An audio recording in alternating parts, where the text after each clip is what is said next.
Thank you, Mr. President.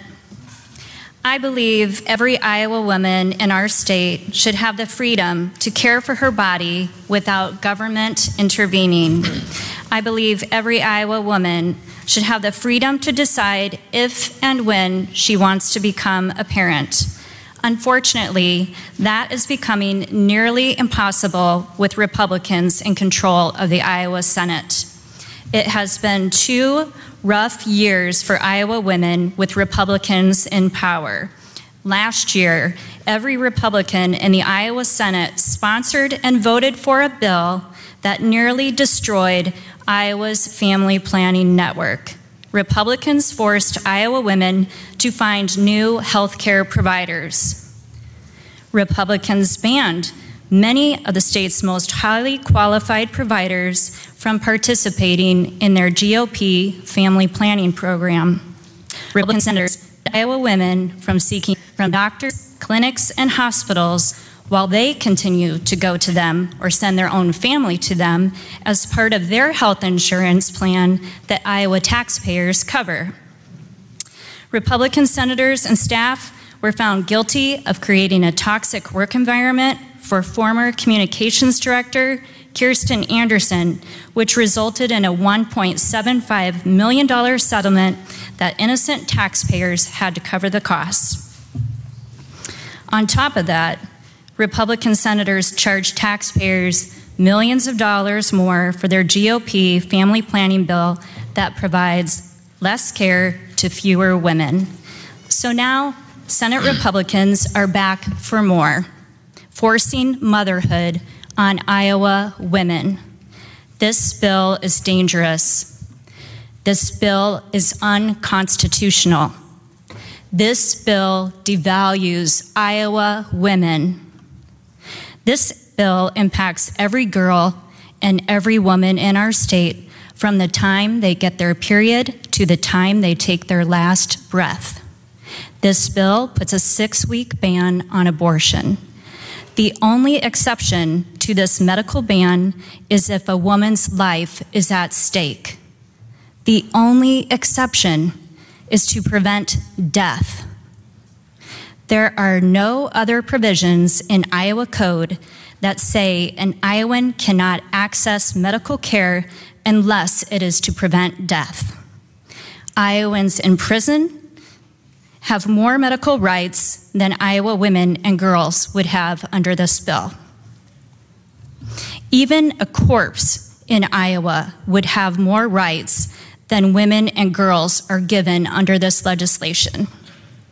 Even livestock in Iowa would have more health care rights than this bill gives to Iowa girls and women. It's hard to believe we are even having this debate on a piece of legislation that devalues the bodies and decision-making skills of Iowa women and girls. Imagine if we included men in the Republicans' new definition of medical emergency, saying the fate of male reproductive organs didn't matter unless you were dying. This bill tells Iowa women and girls that forced pregnancy is more important than their health and well-being. This bill puts forced pregnancy ahead of helping women and girls take care of their bodies. This bill doesn't just impact women, it impacts girls. There are no age restrictions in this legislation. There is no exception for a 9-year-old girl who is a victim of rape. Under the Republican bill, you would force a child rape victim to have a baby, no matter how young she is. That is unfathomable. Senate Republicans refuse to take up legislation to give victims of child sexual abuse more time to go after their perpetrators for civil damages, a bill that could have prevented serial perpetrators from raping more children.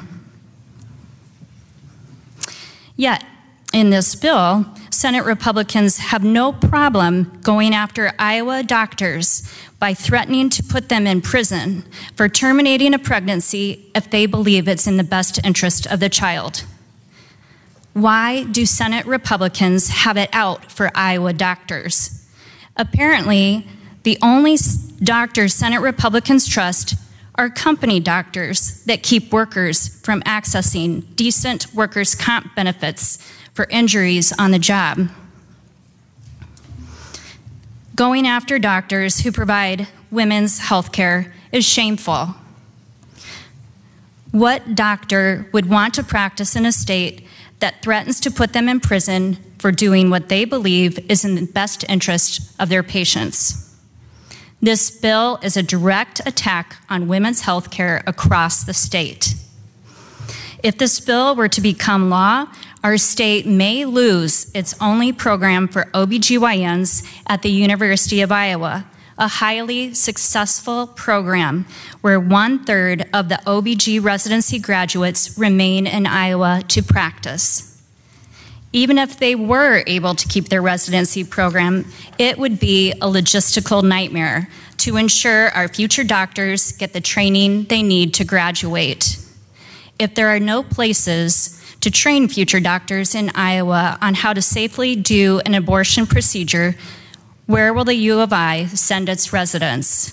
They will have to go out of state. That brings extra costs, extra time, and extra headaches for residents. What will that equate to for our state? It will mean fewer OBGYN students choosing University of Iowa as a place where they'd like to attend medical school. It will mean fewer OBGYNs choosing to practice in Iowa.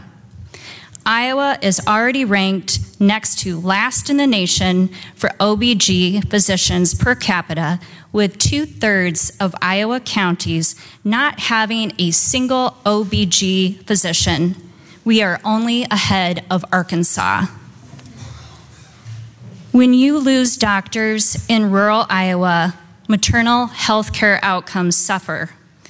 Iowa is already dangerously low in our number of OBGYNs. I don't think any one of us wants our state to be known as a place with poor birth outcomes, more high-risk pregnancies, and unhealthy births that result in long-term health issues. Our state should be the safest place in the country to have a baby, not the most dangerous place in the country to have a baby. Iowa women and girls deserve access to the best medical care possible. Iowa women and girls deserve the ability to take care of their bodies without politicians interfering with their decisions.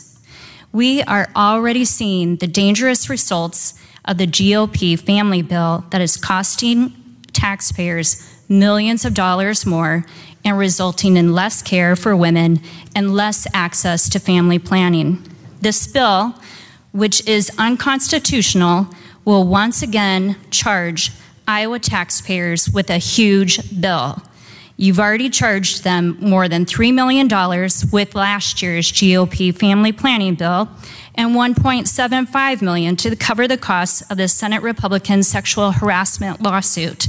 And now you are at it again with this bill, which will tie up our underfunded and understaffed court system and cost Iowa taxpayers millions of dollars. This bill will not make our state a safe place to have a baby. In fact, it will do the opposite. This bill won't just impact Iowa women and girls who are forced into motherhood. It will affect all women and girls needing access to OBGYNs and safe, accessible reproductive health care services in Iowa. This bill is dangerous. This bill is unconstitutional. Tell Iowa women and girls that you believe in them. Tell Iowa women and girls you care about the ability of them to take care of their own bodies. Tell Iowa women and girls you don't believe it's right to inject your power into the most private decision-making moments of their lives. please vote no. Your political power does not belong inside an Iowa girl's uterus or the uterus of any Iowa women.